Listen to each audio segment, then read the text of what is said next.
Have you ever wondered how the NDIS Worker Screening Check works and why it replaced the yellow card and who it actually needs it? Whether you're a worker, an employer, or somebody managing NDIS funds, this video will break it down for you. So by the end of this video, you will honestly know the difference between NDIS Worker Screening Check and the old yellow card system and who needs that check and how it impacts both registered and unregistered providers. Plus, I'm going to go over what to do if you're hiring workers directly throughout your NDIS plan. So what is an NDIS Worker Screening Check? Well, the NDIS Worker Screening Check is a national system designed to ensure that workers and volunteers provide support to NDIS participants that meet strict safety standards. It is mandatory for certain roles and it is valid across all states and territories. So let's break it down clearly.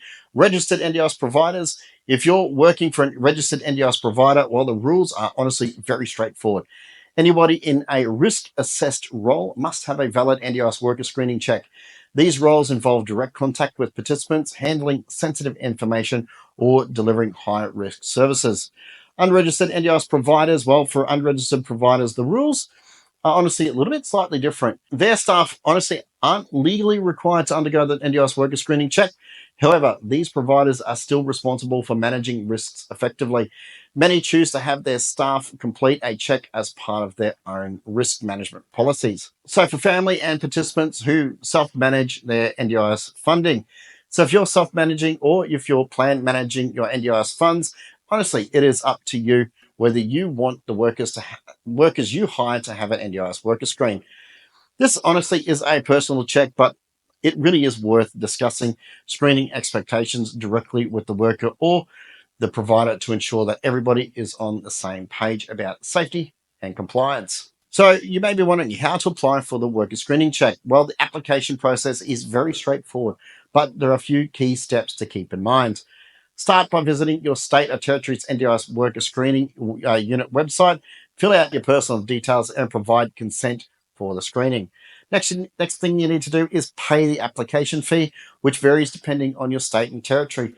Your employer, if applicable, will then verify your application. So once your employer checks your application and they approve that you're actually working for that company, then the worker screening check will be approved based on what they find. So what's the difference between an NDIS worker screening check and the yellow card system? Well, here's what you need to know.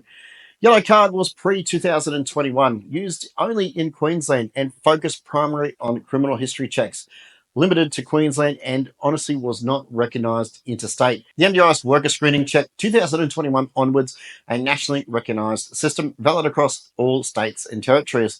It is a more comprehensive, accessing a broader range of risk factors. Streamlined for workers who want to move between their states and territories. The shift to the NDIS Worker Screening Check created a unfiled and consistent system, ensuring that highly safety standards for participants across the entire Australia. So I've got a quick question. Are you working with a registered or unregistered provider? Let me know in the comments. And how does your workplace manage screening checks? And if you're self-managing or if you're plan managed, do you prefer your workers to have an NDIS worker screening check? Please share your comments below as well. So if you're hiring somebody through an unregistered provider or directly through your NDIS plan, make sure you discuss your expectations around worker screening up front.